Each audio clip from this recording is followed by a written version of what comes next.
medieval justice was a spectacle. It was harsh, symbolic, and often deeply strange by modern standards. Punishments weren't always about fairness. They were about public shame, reinforcing authority, and sending a message to the entire community. Behind the castle walls and across small villages, law and punishment took bizarre forms. Bread was the cornerstone of medieval diets, and bakers carried immense responsibility. If a baker was caught cheating, selling underweight loaves or bread that was poorly made, they weren't simply fined. Instead, they could be forced to parade through the streets, carrying the very bread that betrayed their dishonesty. Sometimes they were tied to a cart or strapped to a wooden frame with the bad loaves hung around their neck. This public humiliation was designed to warn others: cheat the people, and your shame will be baked into history.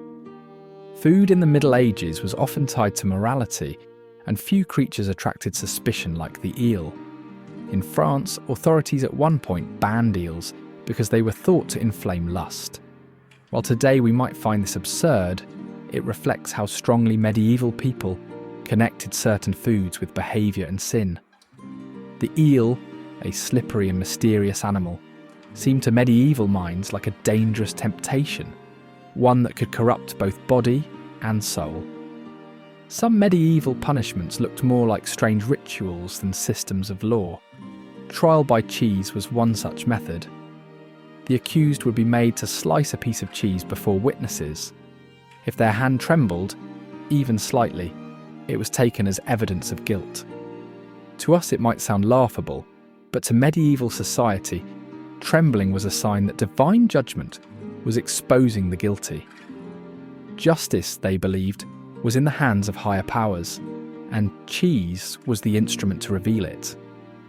Facial hair was not merely fashion, it was a symbol of masculinity, dignity, and honour.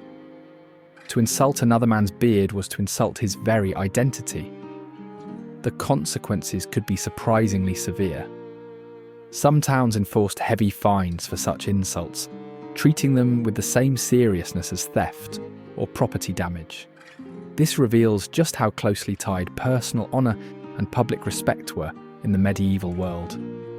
Music was meant to bring joy, but if a musician played poorly or broke community rules, the punishment could be both bizarre and humiliating.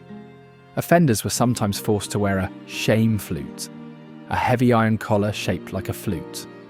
They were marched through town wearing the contraption, mocked by onlookers and treated as a living example of disgrace. The punishment turned failure into a performance, where the real song was ridicule. When a person was convicted of murder, justice sometimes extended beyond death itself. In certain regions, the murderer was chained to their victim's body and buried together. This gruesome act was meant as both punishment and symbolism. The murderer could never escape the weight of their crime. Bound for eternity, their fate was sealed as a warning to others about the cost of bloodshed. War was not only expected, it was demanded. A man who refused to take up arms could face one of the strangest punishments: being forced to wear women's clothes in public. This humiliation struck at the core of medieval gender expectations, branding the man as weak and unworthy. For a society built on honour and martial duty, such punishment was not just ridicule, it was social exile. In some towns, habitual liars faced punishments designed to break their reputation forever. One such method was strapping the liar to a wooden wheel, which was then slowly turned while the crowd mocked them. The wheel was not always fatal, but it was deeply humiliating. Lies were seen as poison to communal trust, and such public shaming ensured the liar's words would never carry weight again. Resources were precious in the Middle Ages, and stealing them could mean devastating consequences. Firewood in particular was vital for survival. In some regions, pilfering wood from another's land could result in losing a hand. This punishment was not only brutal, but symbolic.